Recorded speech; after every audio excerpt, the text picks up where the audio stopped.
નમો ભગવતે વાસુદેવાય.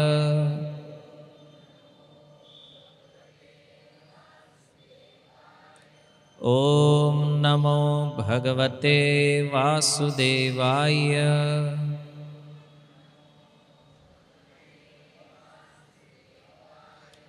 ઓમ નમો ભગવતે વાસુદેવાય.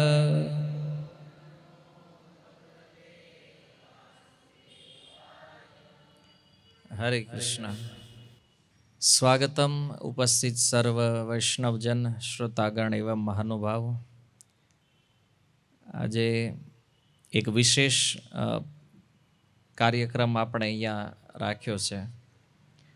આંતરરાષ્ટ્રીય કૃષ્ણ ભાવનામૃત સંઘ ઇસ્કોનના સંસ્થાપક આચાર્ય શ્રી ભક્તિવેદાંત સ્વામી શીલ પ્રભુપાદ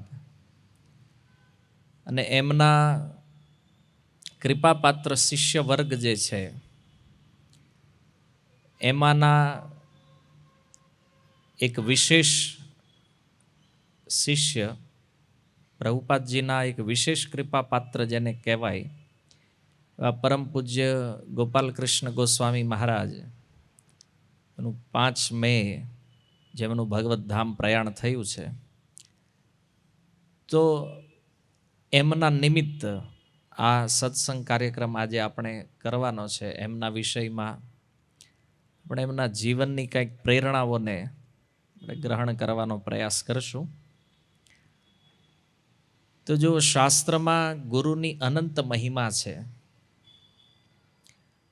અને ગુરુની મહિમા સાંભળીને આપણે પણ જીવનમાં ઈચ્છા કરતા હોઈએ છીએ ગુરુ ધારણ કરવા માટે,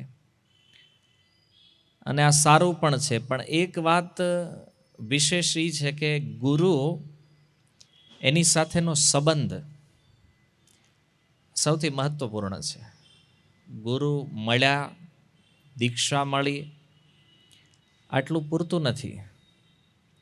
આજે મહારાજનો એક કોટ આવ્યો છે કે એક શિષ્ય માટે દીક્ષા કેવલ પર્યાપ્ત નથી. દીક્ષાનો વાસ્તવિક અર્થ છે ધ્યાનપૂર્વક જપ કરવા અને ગુરુ આજ્ઞાનું પાલન કરવું. જો દીક્ષા પ્રાપ્ત કર્યા પછી આ બધું ન થતું હોય તો વાસ્તવમાં દીક્ષાનો કોઈ અર્થ નથી. અને ગુરુ અને શિષ્યના સંબંધનો અર્થ છે કે ગુરુ દ્વારા આપવામાં આવેલો જે આદેશ એને પાલન કરવા માટે પૂર્ણ પ્રયાસ કરવો, એને પોતાનું સર્વસ્વ સમર્પિત કરીને પણ ગુરુ આજ્ઞાનું પાલન કરવું. તો ગુરુ જ્યારે કૃપા કરે આપણી ઉપર,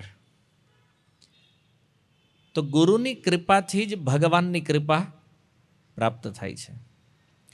એવું આપણે મંગળા આરતી જે તમે લોકો ગુરુવાષ્ટક ગાતા હશો તો એમાં એક સુંદર શ્લોક છે, યસ્ય પ્રસાદાત ભગવત પ્રસાદો યસ્ય પ્રસાદાન ન ગતિ કુતોપી. યસ્ય પ્રસાદાત, જ્યારે ગુરુ કૃપા કરે, પ્રસાદનો અર્થ છે કૃપા. ગુરુ કૃપા કરે તો એવા ભક્ત ઉપર ભગવાન કૃપા કરે છે. અને ગુરુની કૃપા જેને પ્રાપ્ત નથી તો એને ભગવત કૃપા તો અસંભવ છે. એટલા માટે જીવનમાં એક ગુરુનું હોવું જરૂરી છે. અને ગુરુ મળે છે. આજકાલ અલગ અલગ અનેક સંપ્રદાયમાં અનેક લોકો અનેક પ્રકારના ગુરુઓ ધારણ કરતા હોય છે. પણ એક વાસ્તવિક ગુરુ શિષ્યનો સંબંધ શું છે એ જ્યારે કોઈ વૈષ્ણવ પરંપરા દ્વારા એને સમજે, એને જાણે, તો આ તત્વને એ સમજી શકે. અને શિષ્યનું કર્તવ્ય શું છે ગુરુ પ્રતિ, તો આપણા મનમાં એક પ્રશ્ન થાય કે તો આ બધું થવામાં લોકો મોટા ભાગે ફેલ થયા છે. ગુરુએ 1000 શિષ્યોને દીક્ષા આપી હોય તો કદાચ નિષ્ઠાવાન 50 હશે એમાંથી. બાકી તો ખેંઈને લાવવા પડે, ભાઈ એને યાદ કરાવવું પડે તમે દીક્ષા લીધી છે એટલે તમારે કરવાનું છે એને. તો શિષ્યોની 3 કેટેગરી તમે જાણો છો, ઉત્તમ, મધ્યમ, કનિષ્ઠ. તો કનિષ્ઠનું સ્તર બહુ મોટું છે, મધ્યમ એનાથી ઓછા છે અને ઉત્તમ રેર છે. તો કઈ કેટેગરીના શિષ્ય બનવું જોઈએ? ઉત્તમ કેટેગરી. અને ઉત્તમ કેટેગરીના શિષ્ય બનવા માટેની લાયકાત, યોગ્યતા શું છે? એ છે શરણાગતિ. જ્યારે કોઈ વ્યક્તિ ગુરુને શરણાગત થાય ત્યારે એ ગુરુની કૃપાનો પાત્ર બને અને એની આધ્યાત્મિક પ્રોગ્રેસ પ્રારંભ થાય. તો શરણાગતિ જે છે એ પહેલું લક્ષણ છે. ગીતામાં જે ક્રાઇટેરિયા 4થા અધ્યાયમાં ભગવાને બતાવ્યો છે, તદ્વિદ્વિ પ્રણિપાતેન પરિપ્રશ્નેન સેવયા. સૌથી પહેલું છે શરણાગતિ, વિનમ્ર ભાવથી ગુરુને સમર્પિત થવું. અને બીજું છે સેવયા. શરણાગત થઈને શું કરવાનું છે? સેવા. એ નહીં ખાલી હા હું શરણાગત છું વાણીથી નહીં. ઘણા કહે છે ને હું એને શરણાગત છું, પણ કરતા કાંઈ ન હોય એવું નહીં. શરણાગતિનો અર્થ છે પૂર્ણ સમર્પણ. તમે શિષ્ય ત્યારે જ બનશો જ્યારે ગુરુને સમર્પિત થશો. અને સમર્પણનું સેકન્ડ સ્ટેપ છે સેવયા, સેવા. તો જ્યાં સુધી આપણે સેવા નથી કરતા ગુરુની, ત્યાં સુધી આપણને શિષ્ય કહેવાનો કોઈ અધિકાર નથી. તો પહેલું થઈ ગયું શરણાગતિ, બીજું છે સેવા. અચ્છા, સેવામાં શું? શીલ પ્રભુપાદ કહે છે સેવા 2 પ્રકારની છે. એક વપુ સેવા છે. વપુનો અર્થ છે શરીર. તમે ગુરુની સાથે રહ્યો, એમના ચરણ દબાવો, એમના માટે પ્રસાદ બનાવો, એમના વસ્ત્ર ધોવો, એમના બેડ સાફ કરો, એમની રૂમ સફાઈ કરો, એમના વાસણો, એમની બેગ, આ બધું જે છે એ વપુ સેવા છે, શરીરની સેવા. અને એક હોય છે વાણી સેવા, ગુરુની આજ્ઞાનું પાલન.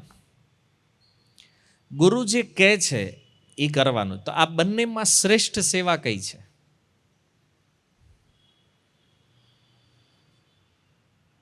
વાણી. કેમ?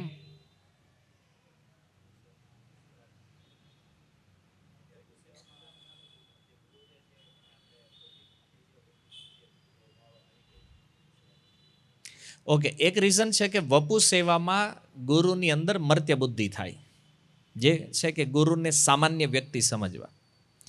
ત્રિત્રીય નામ અપરાધની અંદર તમે બોલો છો ને કે ગુરુને સામાન્ય પુરુષ સમજવા અને એની અવજ્ઞા કરવી, આ એક અપરાધ છે, નામ અપરાધ. તો ગુરુ એની વપુ સેવામાં સૌથી મોટો ખતરો એ છે કે એમાં સામાન્ય બુદ્ધિ થઈ જાય. એને શાસ્ત્ર ભાષામાં મર્ત્ય બુદ્ધિ કહેવામાં આવે છે, કે ગુરુ પણ આપણી સમાન એક મર્ત્ય પ્રાણી છે એવું આપણે સમજી લેતા હોઈએ છીએ.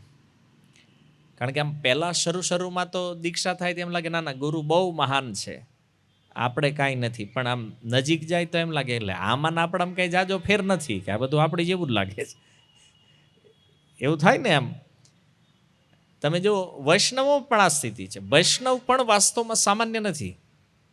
જે ભગવાનનું નામ જપ કરી રહ્યા છે, જે લોકો વૈષ્ણવ પરંપરામાં આવ્યા છે, આ વૈષ્ણવો પણ સામાન્ય નથી. પણ હવે આપણી હારે રહેતા હોય, આપણી હારે જ વ્યવહાર કરતા હોય, આપણી આજુબાજુમાં આપણને આ થોડાક 5 વર્ષ પહેલાં જોઈન કર્યું છે, બાકી આમાં કાંઈ લાંબો ડિફરન્ટ છે નહીં આપણામાં ને એનામાં. આ આપણી બુદ્ધિ છે. મર્ત્ય બુદ્ધિ આવો વિચાર કરે. શરણાગત બુદ્ધિ આ નહીં વિચાર કરે ક્યારે.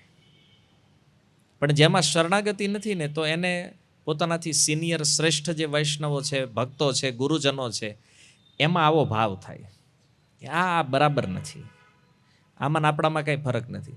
તો કાલે અમે ચર્ચા કરતા કે ભાઈ કોઈ વ્યક્તિ મહાન છે એનું પ્રમાણ શું છે, કોઈ શ્રેષ્ઠ છે એનું પ્રમાણ શું છે? તો ઓલું ટીવીમાં તમે જોયું કે ગુરુ હોય ને અહીંયાથી આમ પ્રકાશ નીકળતો હોય ને, એવું બધું ન થાય. એ બધું ટીવીમાં થાય ખાલી. સમજે આપણે કે ભાઈ કોઈ મહાન એટલે મતલબ શું માનો તમે એમ કે આમ એને કંઈક અલગ હોય, કંઈ આપણી જેમ દેખાય, આપણી જેમ વસ્ત્ર આપણી જેવા પહેરતા હોય, પ્રસાદ આપણી જેમ લેતા હોય, બધું ક્રિયા સામાન્ય જ હોય. પણ એની વિશેષતા એ છે કે એની મતિ, એની રતિ જે છે ને એ ભગવાનમાં લાગેલી છે. એનું હરેક કાર્ય, એનો હરેક વિચાર કેવલ કૃષ્ણ માટે છે. એનું મન હંમેશા કૃષ્ણનું સ્મરણ કરે છે. એનું શરીર હંમેશા કૃષ્ણની સેવામાં લાગેલું છે. તો આ લક્ષણોથી ખબર પડે છે કે કોઈ વ્યક્તિ કેટલો મહાન છે કે કયા સ્તર ઉપર ભક્તિમાં છે. બાકી તમે આમ જોવો તમને એમ થાય કે આમાંથી કંઈક ચમત્કાર થાય, તો એવું કંઈ થવાનું નથી. કોઈ સિદ્ધ મહાપુરુષ, પ્રભુપાદ હારે જે લોકો રહેતા હતા તો એ વાટે નહોતા ખારું કંઈક ચમત્કાર કરે પછી આપણે માનવી કે આટલા મહાન વ્યક્તિ છે. પ્રભુપાદ વિડીયો તમે જોવો છો ને પ્રભુપાદજીના, એની હારે બધા શિષ્યો હાલતા હોય, તો એ શિષ્યોનું જે સમર્પણ પ્રભુપાદજી પ્રત્યે થયું છે એનો આધાર શું છે? પ્રભુપાદજીની ભગવાનમાં નિષ્ઠા, કૃષ્ણ પ્રત્યેની નિષ્ઠા કેટલી છે, એ ભગવાન ઉપર કેટલો ભરોસો કરે છે, કેટલા શરણાગત છે, આ સૌથી વધારે મહત્વપૂર્ણ છે. તો આપણે પહેલાં તો એ સમજવું પડશે કે શુદ્ધ ભક્તને ઓળખવા માટે શું આપણી અંદર યોગ્યતા હોવી જોઈએ અને એના લક્ષણો કેવા હોય. બાકી અત્યારે તો કોઈ આપણને એમ કહે કે ભાઈ આ શુદ્ધ ભક્ત છે, તમારી પાસે બીજો કોઈ રસ્તો નથી એને માનવા સિવાય. હા, એના કર્મોથી, એની વાણીથી ખબર પડે કે આ પ્યોર છે કે નહીં, પણ એ સમજવાની શક્તિ પણ સામાન્ય વ્યક્તિમાં હોતી નથી. કોઈ સામાન્ય વ્યક્તિ ક્યારેય સાધુને ઓળખી ન હોય કે એના માટે એણે કોઈક ભક્તનો આશ્રય લેવો પડે જે એને જાણતા હોય, જેની પાસે આ ક્ષમતા છે સમજવાની. તો કુલ મિલાવીને વાત એ છે કે દુનિયામાં કોઈ પણ સારા ભક્ત, શુદ્ધ ભક્ત હોય તો એની ઓળખ કેવી રીતે થાય છે? નથી થઈ શકતી. શું કામ કે મોટા ભાગે જે મહાપુરુષો છે ને એના નિકટ રહેવાથી આ દોષ આવી જાય છે. એનામાં મર્ત્ય બુદ્ધિ થઈ જાય, સામાન્ય બુદ્ધિ થઈ જાય ગુરુજનોમાં. અને આપણે પણ પછી આપણું માઇન્ડ તો આપણું છે ને, એટલે આપણો વિચાર રીતે અને ડિસિઝન રીતે બધું જ આપણું હોય, પ્રાઇવેટ. સમજ્યા કે નહીં, આ વ્યક્તિ તો કાંઈ આમ લોકો કહે છે કે બહુ મહાન છે, પણ આવું કંઈ છે નહીં આમાં, આવું કહેતા હોય ને, આ વાસ્તવિકતા નથી. જો અમારા ગુરુ મહારાજ કહેતા કે કોઈ શુદ્ધ ભક્તને ઓળખવા હોય તો તમારે પણ ભક્ત બનવું પડે. તમે જ્યારે ભક્ત બનો ને ત્યારે તમે શુદ્ધ ભક્તની ઓળખ કરી, આ પ્યોર છે. આપણે જ્યાં સુધી ભક્ત ન હોય ત્યાં સુધી આપણે કોઈ ભક્તની ઓળખ થાય નહીં. તો વપુ સેવા જે છે એમાં સૌથી મોટો દોષ છે ગુરુમાં મર્ત્ય બુદ્ધિ, સામાન્ય બુદ્ધિ થઈ જાય. એને આપણે એક સામાન્ય પુરુષ સમજવા લાગીએ. કારણ કે વ્યવહાર આપણી યાર થતો હોય ને, આમ આપણી યાર બેસતા હોય, આપણને હારે લઈને હાલતા હોય તો આપણને એમ થાય આપણે મહાન છીએ, આપણે હારે આવી ગયા છે. પણ એ ખ્યાલ નથી કે એની કૃપા આપણને મળી રહી છે. આપણી તો યોગ્યતા નથી, પણ એ કૃપા કરે છે આપણી ઉપર, અને એટલા માટે આપણને સાથે રાખતા હોય, સેવા આપતા હોય. તો વપુ સેવા એવા ભક્તોએ કરવી જોઈએ જેને ગુરુમાં પૂર્ણ વિશ્વાસ હોય, શ્રદ્ધા હોય. કારણ કે આવા શારીરિક કાર્યો જ્યારે કોઈ જોવે ને તો શુદ્ધ ભક્તિનો જે ક્રાઇટેરિયા માઇન્ડમાં બન્યો હોય ને એ નીકળી જાય ને, આવું થાય. એટલા માટે જે વરિષ્ઠ ભક્ત હોય, જે સિનિયર હોય, એને જ આવા સિનિયર ભક્તોની સેવામાં લગાવવામાં આવે છે. ઘણીવાર લોકો વિરોધ પણ કરતા હોય, નવા નવા ભક્તો, અમને તમે જવા નથી દેતા સેવામાં, અમે શું કંઈ તો ગુનો કર્યો છે એ કે હે ને, અમને એ કામ બારની સેવા તમે આપો છો, ગુરુ મહારાજ પાસે તમે બધા રહ્યો છો. પણ જો બધા અગ્નિને સહન કરવાની કેપેસિટી ન રાખતા હોય ને, કારણ કે એને અપરાધ થવાની સંભાવના વધારે હોય છે. પહેલી વાત તો એ છે કે તમે જાણતા ને સેવા થાય કેવી રીતે. જુનિયરને તો ખબર ન હોય, આમાં તો જે અનુભવી ભક્તો છે એ કરતા હોય ને. તો પહેલું તો એ છે કે આપણે જાણતા નથી સેવા કેવી રીતે કરવી. બીજું કે અપરાધની સંભાવના, અને ત્રીજું સૌથી મોટો ખતરો છે ગુરુમાં સામાન્ય બુદ્ધિ થઈ જાય. અને આ જો થઈ ગયું ને તો તમને પાછા વળવા બહુ મુશ્કેલ છે. વાત સમજાય છે? એટલે ક્યારેક ક્યારેક આપણને જ્યારે સિનિયરો કહેતો આ સેવા તમારા માટે નથી રહેવા દો, તો એમાં હામાં શિંગડા ન ભરાવા જોઈએ. થોડું વિચારવું જોઈએ કે હા, થોડું આપણા કલ્યાણ માટે, આપણા માટે કહી રહ્યા છે, આપણી ભક્તિની સુરક્ષા માટે કહી રહ્યા છે. કારણ કે બધી જગ્યાએ જ બધી યોગ્યતા ને, આટલા જ યોગ્ય હોય તમે આવ્યા શું કામ આ જગતમાં આવી ગયો એમ, આ માયાના ચક્કરમાં પડ્યા શું કામ જો આટલી બધી યોગ્યતા આપણામાં હતી તો? એવું નથી. તો વપુ સેવા એક લિમિટેડ સેવા છે કે જ્યાં અમુક ભક્ત, અમુક સિનિયર જે લોકો ગુરુના બહુ કૃપાપાત્ર છે અથવા જેની સેવાનો એક્સપિરિયન્સ છે, આવા ભક્તો ગુરુજનોની સેવા કરી શકે. બીજી સેવા પ્રભુપાદ કહે છે વાણી સેવા. તો તમે કીધું કે વાણી સેવા ઉત્તમ છે. અચ્છા, વાણી સેવા કેમ ઉત્તમ? કારણ કે હવે ગુરુનું શરીર તો કેટલું હોય, 5.5 ફૂટનું હોય, 6 ફૂટનું હોય. હવે એની સેવા લિમિટેડ હોય. હવે ચરણ ગુરુના 2 છે, તમે ભક્તો 500 છો, તો 2 ચરણમાં 500 જણાને લગાડવા તો ઠીક નથી ને. હવે ગુરુના વસ્ત્ર ધોવાનો, એના વાસણ હોય કે આ જે કંઈ સેવાઓ છે તો એ એક લિમિટેડ છે. પણ વાણી સેવા જે છે અનલિમિટેડ છે. કેટલા હજાર લાખ શિષ્ય હોય તો આ બધા લોકો ગુરુની સેવા કરી શકે. માની લો એક ગુરુનો આદેશ છે કે ભગવાનનું નામ જપ કરો, બધા કરીએ કે પોતપોતાના ઘરમાં, પોતપોતાના સ્થાનમાં જ્યાં છે ત્યાં. ગુરુએ આદેશ આપ્યો કે તમે પુસ્તક વિતરણ કરો, બધા કરીએ કે એક સમય એક સાથે? થઈ શકે ને. તો વાણી સેવા એવી સેવા છે કે જેનો લાભ નવા ભક્ત હોય કે જૂના ભક્ત હોય, સિનિયર હોય કે જુનિયર હોય, બધા લોકો આ લાભ લઈએ. એટલે ગૌડીય પરંપરાની અંદર જે અસલી સેવા છે ને એ વાણી સેવા છે. વપુ સેવા મહત્વપૂર્ણ નથી એટલી. હા, એનો અર્થ એ નથી કે પછી હાલો વપુ સેવા છોડ દે, નહીં અમે તો વાણી કરેંગે. હે ને, ગુરુજી આવ્યા તો પ્રસાદનું પૂછવાનું નહીં, સાંજે એને કંઈક પગ દુખતા હોય તો એ ગુરુજી તમે વાણી સેવામાં લાગ્યા નહીં. વપુ સેવા જરૂરી છે પણ બધા માટે નથી. અને એ થશે, જે ભક્તો કહેવામાં આવ્યું છે જેને સોંપવામાં એ કરશે. પણ બધા ભક્તો કરી શકે એ સેવા શું છે? વાણી સેવા છે. જે વિશ્વના કોઈ પણ ખૂણામાં બેઠેલો કોઈ પણ શિષ્ય આ સેવાને કરી શકે. તો ગૌડીય પરંપરામાં ગુરુ આજ્ઞાનું મહત્વ સૌથી વધારે છે. કે જો તમે પ્રોગ્રેસ કરવા માંગો છો, તમારે ભગવાન સુધી પહોંચવું છે, આગળ વધવું છે, તો શ્રેષ્ઠ વસ્તુ છે ગુરુના આદેશ અનુસાર ચાલો. અને ક્યારે થાય? તો એના માટે જે શિક્ષાષ્ટકમ શ્લોક ક્રમાંક 3 જે છે ને એને અનુસરવું પડશે આપણે. કોઈ પણ વ્યક્તિ સેવા ક્યારે કરી શકે? તો પહેલા અહંકારનો ત્યાગ કરે. કારણ કે સેવાનો અર્થ થયો દાસ બનવાનું છે. દાસનો અર્થ છે નોકર. ક્યારે થઈ શકો? જ્યારે વિનમ્રતા હોય. ચૈતન્ય મહાપ્રભુએ કીધું ત્રિણાદપી સુનિચેન તરોરીવ સહિષ્ણુના અમાનીન માનદેન કીર્તનીય સદાહરી. તો ત્રિણાદપી સુનિચેન, ઘાસથી પણ વિશેષ વિનમ્ર બનવું પડશે. જાણો છો, ઘાસ ઉપર કોઈ પગ મૂકે તો શું થાય? ઘાસ ઝૂકી જાય, વળી પગ લઈ લે એટલે એની સ્થિતિમાં વયું આવે. એમ ઘાસની સમાન વિનમ્ર બને, સહિષ્ણુ બને વૃક્ષોની સમાન. કોઈ પથ્થર મારે તો એને ફળ જ આપે છે.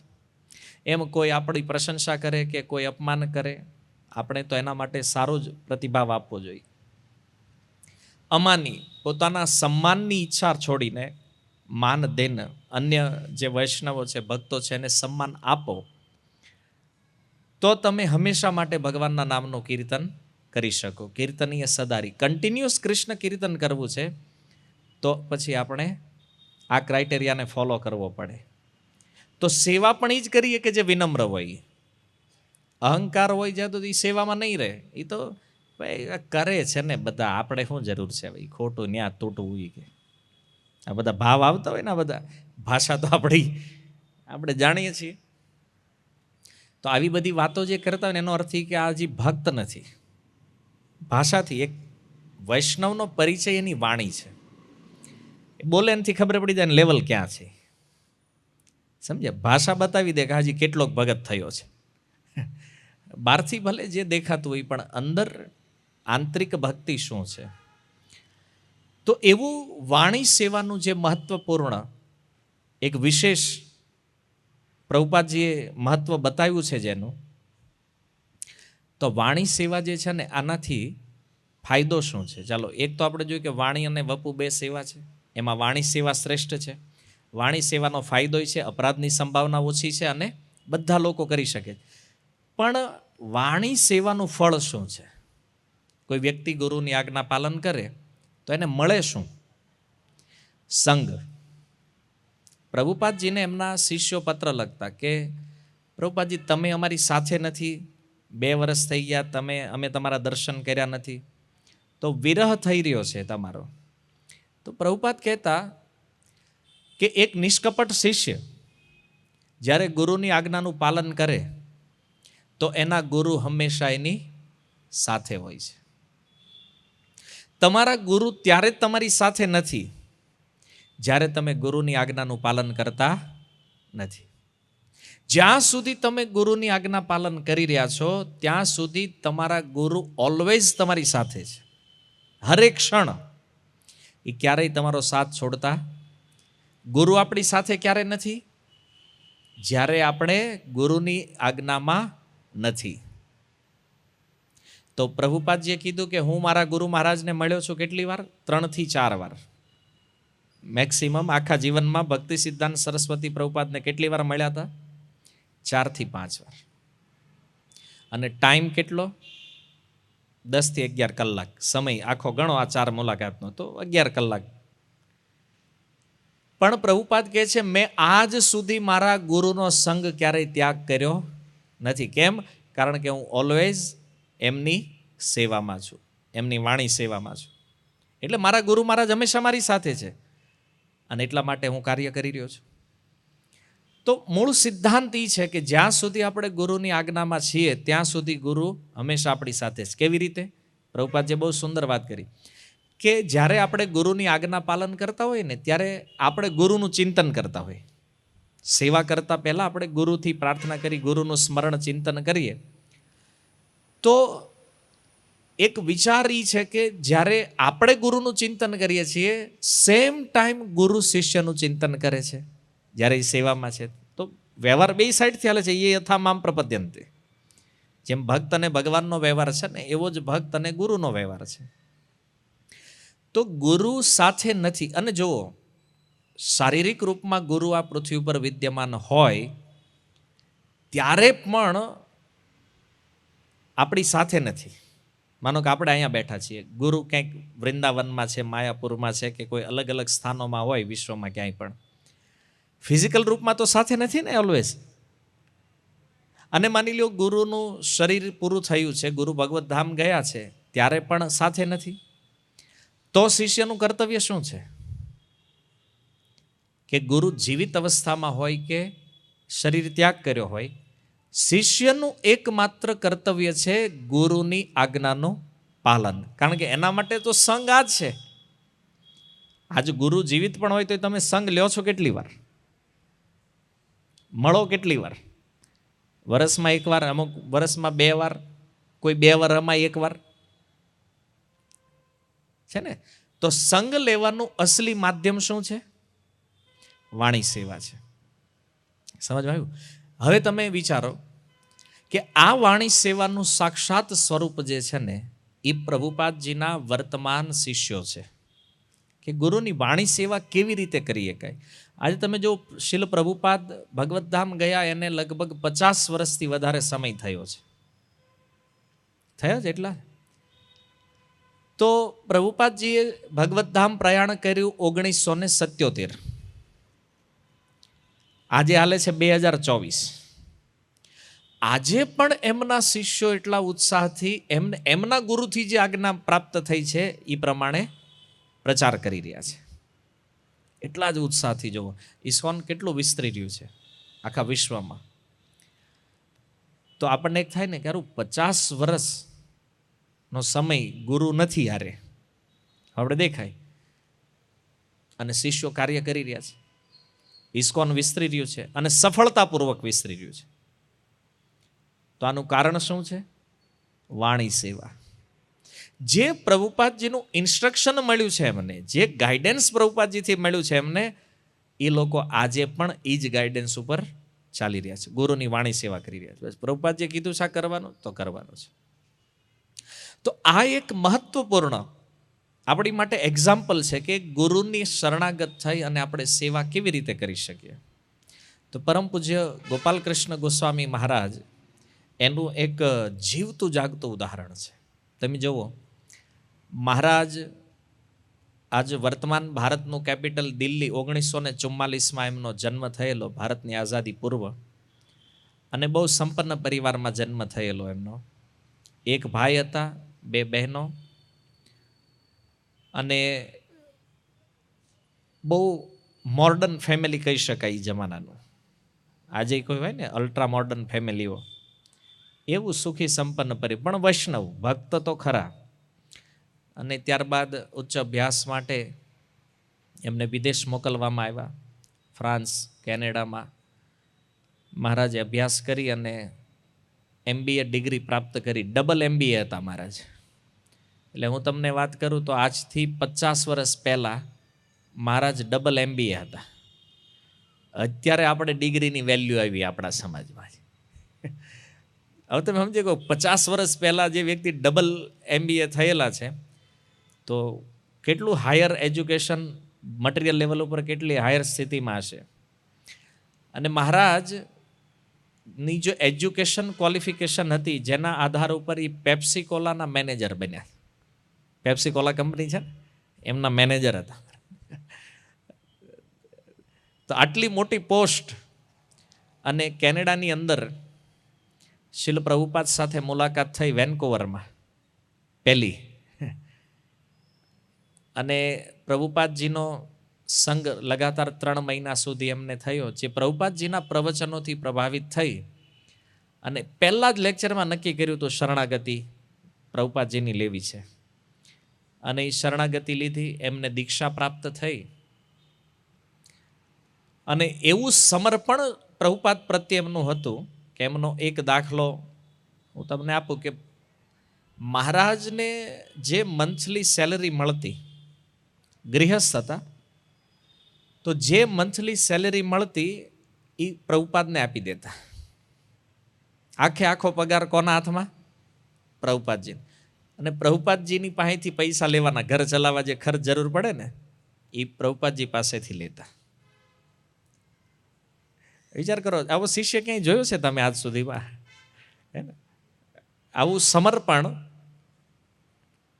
કે જે પગાર આવે છે એ પૂરેપૂરો પ્રભુપાદજીને આપી દેવાનો અને જે જરૂર પડે ખર્ચાનું એ એમાંથી લેવાનું.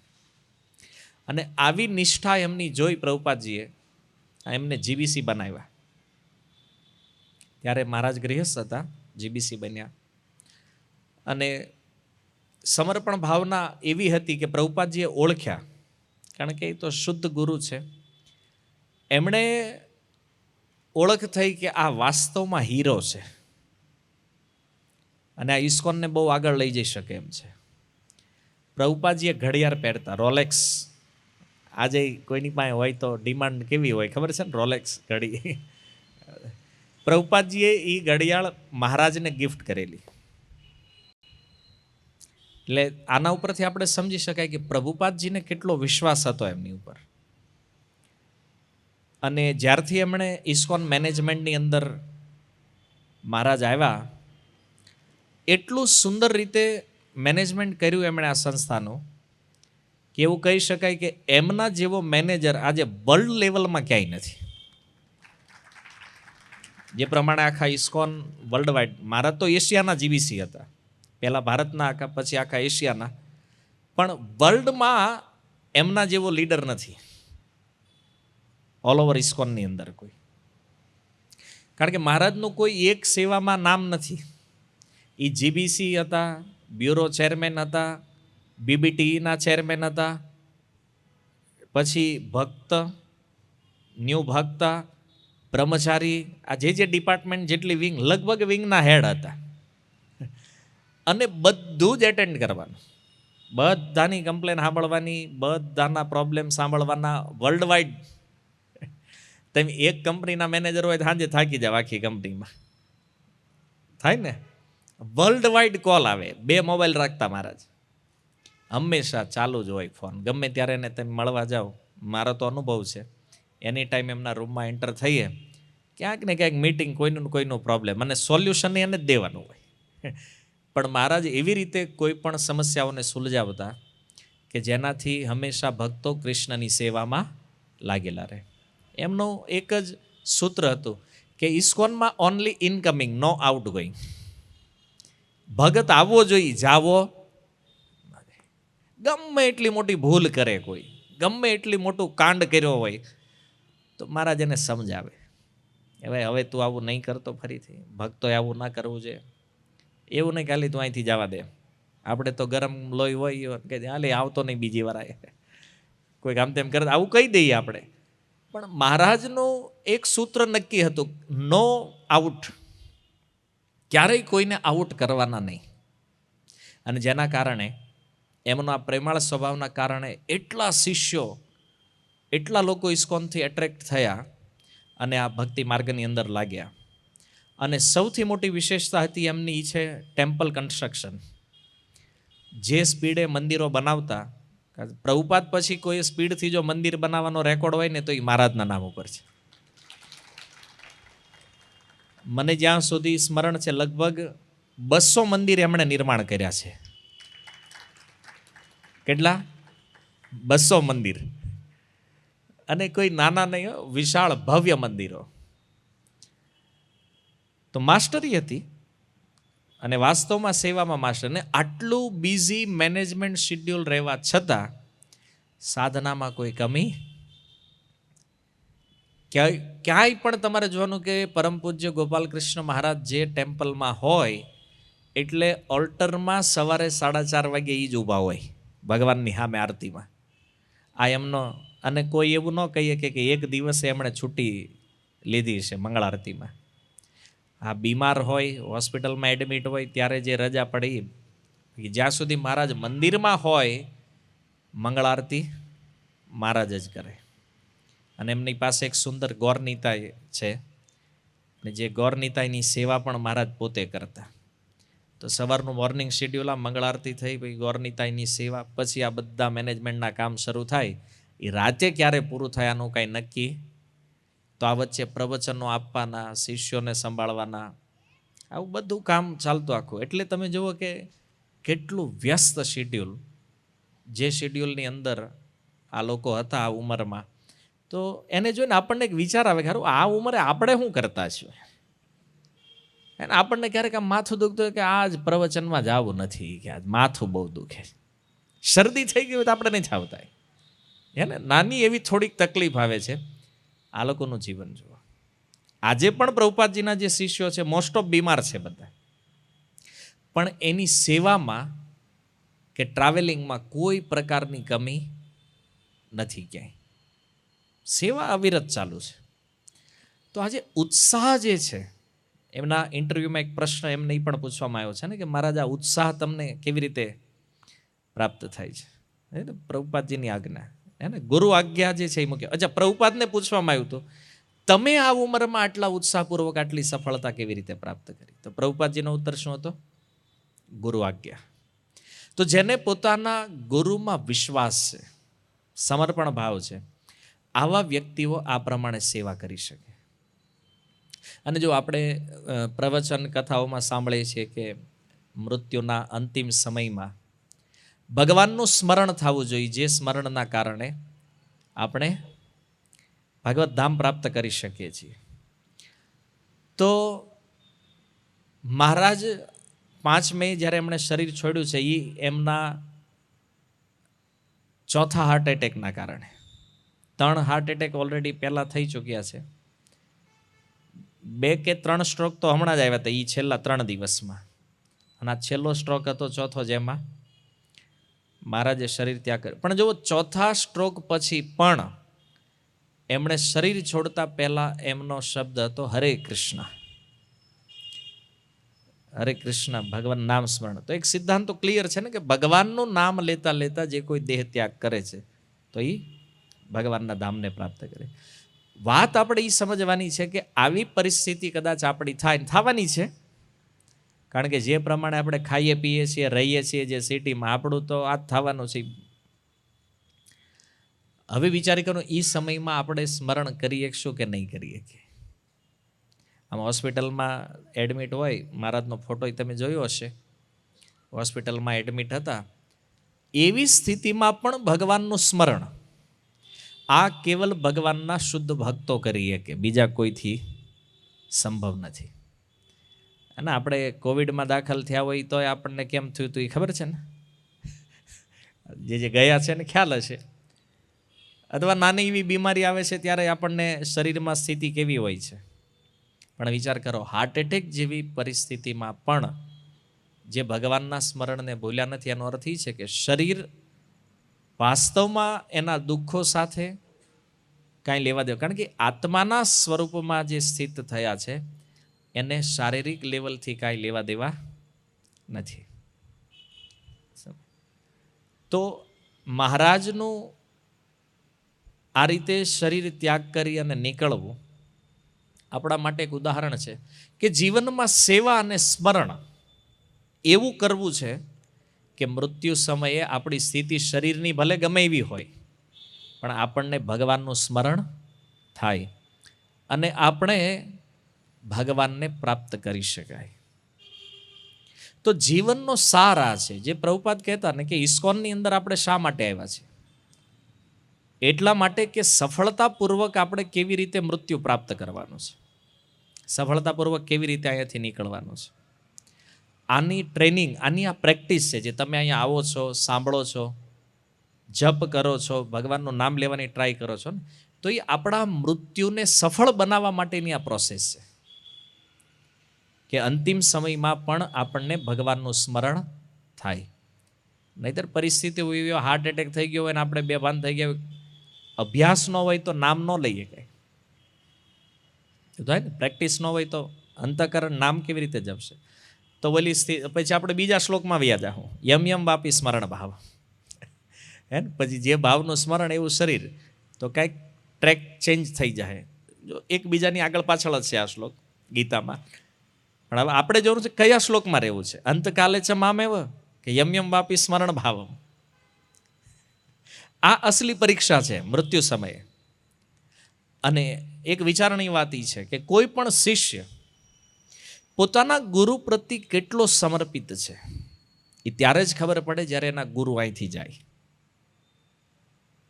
હોય ત્યાં સુધી. કેમ? કારણ કે ત્યાં સુધી તો એની કૃપાના બળે આપણું હાલી જતું હોય બધું.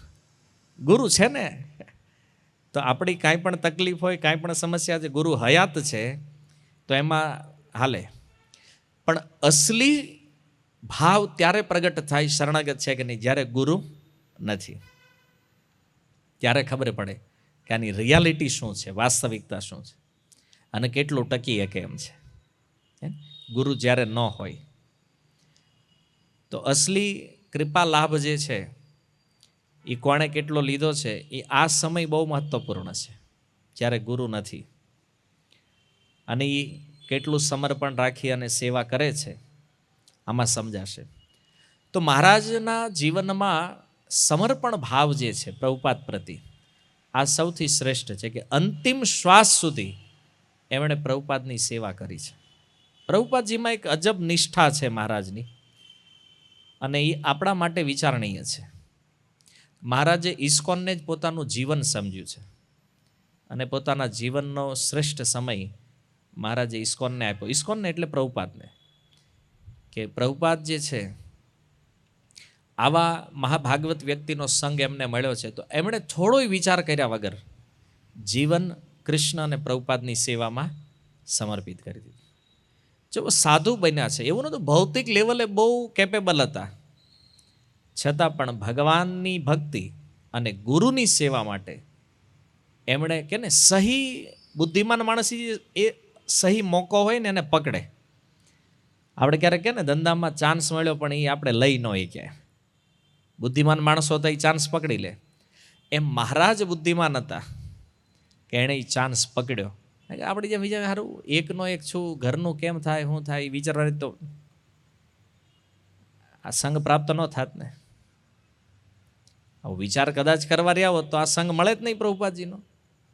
પણ મહારાજે ડિસિઝન લીધું, નહીં, આ સંઘ લેવા જેવો છે. એ ઘર પરિવાર આ બધું તો અનેક અનેક જન્મમાં મળ્યું છે, પછી પણ મળશે. એટલે આવું વિચારીને એમણે સમર્પણ કર્યું પ્રભુપાદને. આજે તમે જુઓ કોઈ વિદેશ જવા માટે કેટલા લાઈનમાં ઊભા છે. એકવાર એ કે અમને કોઈક વિદેશ ઉતારી દે ને, આ એ જમાનામાં હતા ત્યાં. પ્રભુપાદજીના શિષ્યોની એક વાત જ અજબ છે. આમાં આપણા સુરતના જ એક ભક્ત શિકાગોમાં હતા, પરમ પૂજ્ય જશોમતીનંદન પ્રભુ. કોવિડમાં એમણે શરીર છોડ્યું. શિકાગોમાં પ્રભુપાદજીને જ્યારે મળ્યા, એમણે પણ ત્યાં પ્રભુપાદના પ્રવચનો સાંભળ્યા, શરણાગત થયા. અને પ્રભુપાદજીએ કીધું, ક્યાંથી છો ભાઈ? ગુજરાત. પ્રભુપાદ કે તો જાઓ ત્યાં પ્રચાર કરો. સિવિલ એન્જિનિયર હતા એ જમાનામાં. તરત બિસ્તરા પોટલા બાંધીને સીધા જ અમદાવાદ એરપોર્ટ લેન્ડિંગ. તમે વિચારી શકો શરણાગતિ કોને કહેવાય? પ્રભુપાદજીના શિષ્યોના જીવન જોવો ત્યારે ખબર પડે. આપણે કલ્પના ન કરી શકીએ. આપણે તો કંઈક નાની મોટી વસ્તુનો ત્યાગ કરવો હોય ને તો આપણે વિચારતા હોઈએ. ચા છોડવામાં બધા પ્લાન કરતા હોય, કેમ છોડશું, કેવી રીતે છોડશું, 6 મહિનામાં 12 મહિનામાં. હે ને, એક નાની એવી વસ્તુ ચા છોડવાની છે તો એનું આપણે કેટલું મોટું પ્લાનિંગ હાલતું હોય. કાંદા લસણ છોડવાનું હોય એનું પ્લાનિંગ કરતા હોય. આ લોકોએ કાંઈ જ વિચાર્યા વગર સીધું જીવન સમર્પિત. પ્રભુપાદ સ્વામીજીનો આદેશ મતલબ ફાઇનલ. પ્રભુપાદજીએ કીધું ગુજરાત જઈને તો જશોમતી નંદન પ્રભુ એ નહોતું કીધું કે પ્રભુપાદ મારા ઘરે હું કહું. નહીં, પ્રભુપાદજીનો આદેશ થયો જવાનું, સીધું શિકાગોથી ફ્લાઇટ પકડી અમદાવાદ એરપોર્ટ.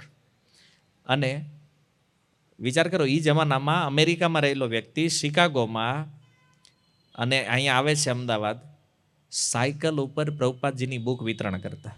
એને એમના માતાજી અમેરિકન હતા.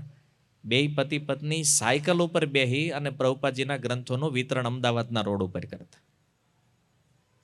આજે આપણને દેખાય કે આટલા મોટા લેવલ ઉપર બેઠા છે આ લોકો, પણ એનું સમર્પણ જે છે ને, હું કહું ભારતીય લોકોના મન કામ ન કરે આમાં, કે આવું સમર્પણ કોઈ શિષ્ય પોતાના ગુરુ પ્રત્યે કરી શકે. આપણી કલ્પના બહાર છે, કેમ કે આપણે તો આ છોડવાનું મેં કીધું ને, ચામાં પ્લાન કરવો પડતો હોય, વરના પ્લાનિંગ આંકવા પડતા હોય. સમર્પણ આવે પછી કે એટલે અમારું કાંઈ થતું નથી એમ થાય. હે, વાંચો પ્રભુપાદ લીલામૃત તો ખ્યાલ આવે. સમર્પણ કોને કહેવાય? એને શરીરનું તો કર્યું, ધનથી, મનથી, બધી રીતે પૂર્ણ રીતે સમર્પિત, અને એનું પરિણામ મળ્યું છે ને. જો આજે વિશ્વમાં એમની નામના છે ભાઈ. કેટલાય દેશના મોટા મોટા પ્રધાનમંત્રીઓ એમને શ્રદ્ધાંજલિ પાઠવે છે. એ આ કૃષ્ણ દ્વારા પ્રાપ્ત થયેલો યશ છે. હે ને, પણ કેવી રીતે આવ્યું છે? સમર્પણ ગુરુ પ્રત્યે. મહારાજ જ્યારે યંગ અવસ્થામાં હતા, યંગ એજમાં, ઇસ્કોન વિસ્તરી રહ્યું હતું, લોકો આવી રહ્યા હતા, ધન એટલું આવી રહ્યું છે, પણ એટલું સિમ્પલ જીવન, જે પ્રભુપાદજી કીધું simple living and high thinking, એટલું સરળ અને સિમ્પલ જીવન આ પ્રભુપાદજીના શિષ્યોનું જોઈએ. ખાસ કરીને મહારાજનું જીવન તમે જુઓ. અત્યારે મહારાજે શરીર ત્યાગ કર્યો તો પછી તો એમનું નીકળે ને વારસમાં, ભાઈ હું છે એની પાસે. તો મહારાજનું પહેલાં તો બેંક એકાઉન્ટ નથી. આટલું મોટું વ્યક્તિત્વ, ઇસ્કોન બ્યુરો હેડ, એનું પર્સનલ કોઈ બેંક એકાઉન્ટ નથી. મહારાજને પૂછ્યું તમારી સંપત્તિ શું છે? તો મહારાજે કીધું મારા ગોરનીતાઈ. અને પ્રભુપાદજીએ મને આજે ઘડિયાળ આપી છે રોલેક્સ, બસ આની સિવાય મારી કોઈ સંપત્તિ નથી. 2 ફોન છે, 1 લેપટોપ છે, એ શિષ્યોએ લઈ દીધા છે, બરાબર, અને 2 જોડી કપડાં. આનાથી વિશેષ મારી કોઈ સંપત્તિ છે નહીં. મહારાજે ક્લિયર લખ્યું છે એમના વિલમાં કે મારા નામ ઉપર આ પૃથ્વી ઉપર આનથી બીજું કાંઈ નથી. એક મારા ભગવાન, 1 ઘડિયાળ, 2 જોડી કપડાં, એ મોબાઈલ ને 1 લેપટોપ. આ સંપત્તિ હતી મહારાજની શરીર છોડ્યું ત્યારે. પૂર્ણ સમર્પણ. જે કાંઈ ધન આવતું, મહારાજે અહીંયા ઘણા દીક્ષા પ્રોગ્રામ કર્યા સુરત ઇસ્કોનમાં. તો દક્ષિણા આપે છે ને જ્યારે શિષ્યો એમના ગુરુને, તો મહારાજ હર વખતે જ કહેતા, જે મંદિરમાં હોય કે તમે આ મંદિરની ઓફિસમાં જમા કરાવી દો.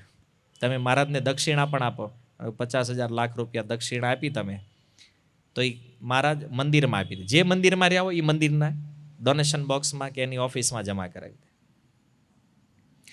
તો આવું સિમ્પલ જીવન, કારણ કે વિશ્વાસ પ્રભુપાદજી ઉપર અતૂટ શ્રદ્ધા, જેના ફળ સ્વરૂપ આવું સમર્પણ.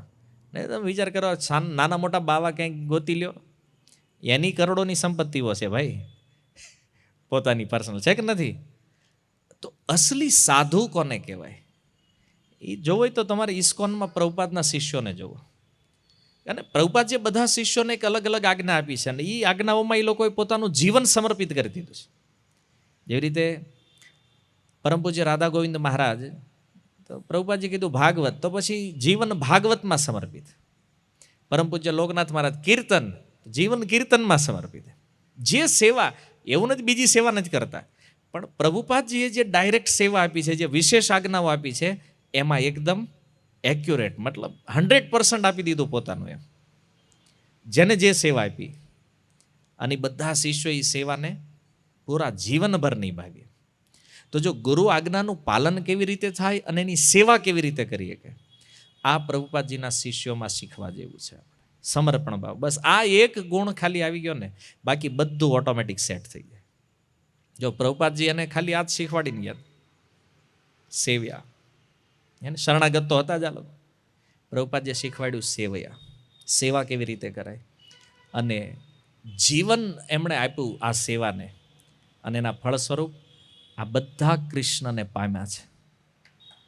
બધા મૃત્યુ સમયે સ્મરણ થવું ભગવાનનું એટલું ઇઝી નથી, પણ ગુરુ નિષ્ઠા જે છે અને આવું સાધુ જીવન આ નિશ્ચિત રૂપમાં ભવસાગર પાર લઈ જવાવાળું છે. તો મહારાજના વિષયમાં ઘણી બધી વાતો છે. હું અહીંયા આને પરિપૂર્ણ કરું છું. તમારામાંથી કોઈને ગ્લોરિફિકેશન કરવાની ઈચ્છા હોય તો અહીં આવી અને મહારાજના વિષયમાં તમે પણ કંઈક શબ્દરૂપી પુષ્પાંજલિ અર્પણ કરી શકો છો.